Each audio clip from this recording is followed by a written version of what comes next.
নমস্কাৰ, মই জিমিয়া আকৌ এবাৰ তোমালোক সকলোকে মোৰ চেনেললৈ স্বাগতম জনাইছোঁ। আশা কৰোঁ সকলো ভালে আছা, মোৰো ভালেই। আজি মই তোমালোকৰ বাবে লৈ আহিছোঁ কেইটামান বহুত দৰকাৰী বাক্য ৰচনা। নিশ্চয় এইকেইটা বাক্য ৰচনাৰ পৰা তোমালোকে উপকৃত হ'ব পাৰিবা। তেতিয়াহ'লে আহাচোন মৰমৰ ছাত্ৰ ছাত্ৰীসকল, আজি মই তোমালোকলৈ কোনকেইটা বাক্য ৰচনা লৈ আহিছোঁ তোমালোকে চাই লোৱা। আৰু যদি ভিডিঅ'টো চাই ভাল লাগে লাইক কৰিবা, কমেণ্ট কৰিবা আৰু পাৰিলে শ্বেয়াৰ কৰিবা। আৰু যিসকলে আজি মোৰ চেনেলত প্ৰথম ভুমুকি মাৰিছা তেওঁলোকে চেনেলটো ছাবস্ক্ৰাইব কৰি ল'বা। তেতিয়াহ'লে মোৰ এনেধৰণৰ শিক্ষামূলক ভিডিঅ'সমূহ তোমালোকে পাই থাকিবা।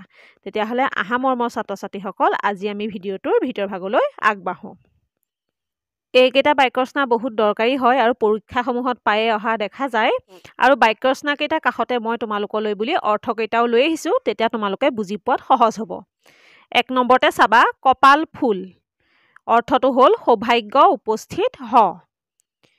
যাদৱে চাকৰিটো পোৱাৰ পিছৰে পৰা সিহঁতৰ ঘৰখনৰ কপাল ফুলিল। 2 নম্বৰতে চাবা কাণ বাগৰা। অৰ্থটো হ'ল লোকৰ মুখে শুনা। আমি কাণ বাগৰা কথাত কেতিয়াও বিশ্বাস কৰিব নালাগে। 3 নম্বৰতে চাবা কঁকালত টঙালি বান্ধ। ইয়াৰ অৰ্থ হ'ল সাজু হৈ ওলা। মূলা গাভৰুৱে স্বামী হত্যাৰ পুতক তুলিবলৈ কঁকালত টঙালি বান্ধি যুদ্ধক্ষেত্ৰলৈ ওলাইছিল। এতিয়া 4 নম্বৰতে চাবা গাই বাই চা। ইয়াৰ অৰ্থ হ'ল যত্ন কৰি চোৱা। ঘৰত বহি থকাতকৈ চৰকাৰৰ ওচৰত গাই বাই চাচোন, চাকৰি এটা হয়েই বা। 5 নম্বৰতে চাবা গা ঘেলা। ইয়াৰ অৰ্থ হ'ল কাম বন নকৰি ঘূৰি ফুৰা।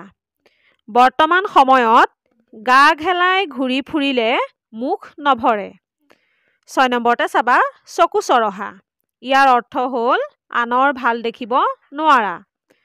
চকু চৰহা মানুহে জীৱনত উন্নতি কৰিব নোৱাৰে। 7 নম্বৰতে চাবা চকুৰ কুটা দাঁতৰ শাল। ইয়াৰ অৰ্থ হ'ল অপ্ৰিয় শত্ৰু।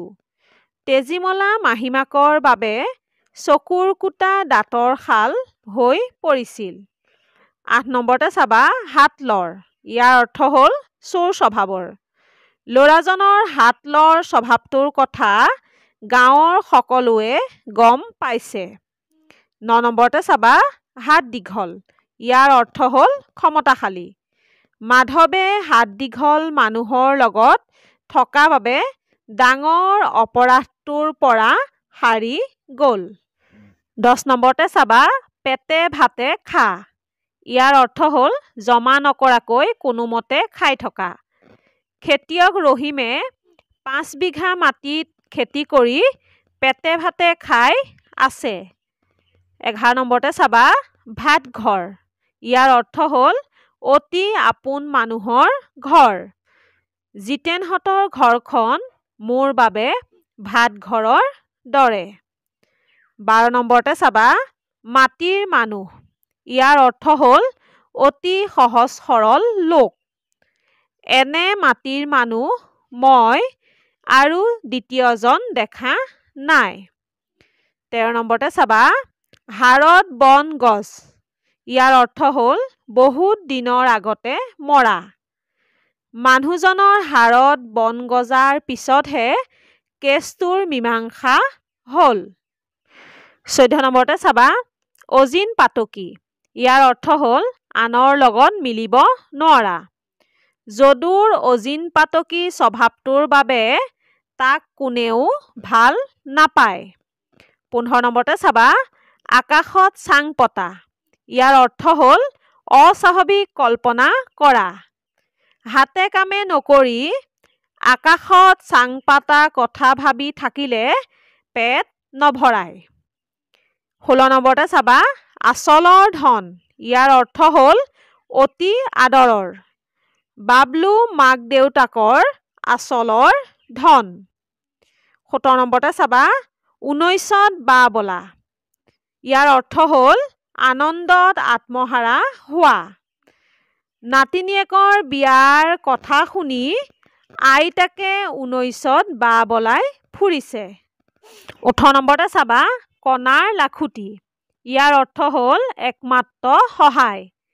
শ্ৰৱণ কুমাৰ অন্ধ পিতৃ মাতৃৰ কণাৰ লাখুটি আছিল। 19 নম্বৰতে চাবা থেৰু চিগা নিৰাশ্ৰয় হোৱা।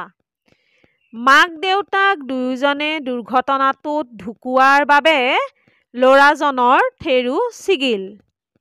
20 নম্বৰতে চাবা ডলাৰ বগৰী। ইয়াৰ অৰ্থ হ'ল ঘনাই ঠাই সলোৱা মানুহ। মহেশে ডলাৰ বগৰীৰ দৰে ঘূৰি ফুৰোতেই গৈছে, জীৱনত একো এটা কৰিব পৰা নাই। মৰমৰ ছাত্ৰ ছাত্ৰীসকল, ইয়াৰ লগে লগে আজি আমাৰ ভিডিঅ'টো শেষ হৈছে। আৰু যদি তোমালোকক ব্যাকৰণৰ কিবা প্ৰয়োজন হয় মোক জনাবা, মই নিশ্চয় দিবলৈ চেষ্টা কৰিম। তেতিয়াহ'লে আজিৰ ভিডিঅ'টো এইখিনিতে সামৰণি মাৰোঁ। আজিৰ ভিডিঅ' চোৱা সকলোলৈকে মোৰ ফালৰ পৰা বহুত বহুত ধন্যবাদ জনাই আজিৰ ভিডিঅ'টো সামৰণি মাৰিছোঁ। ধন্যবাদ।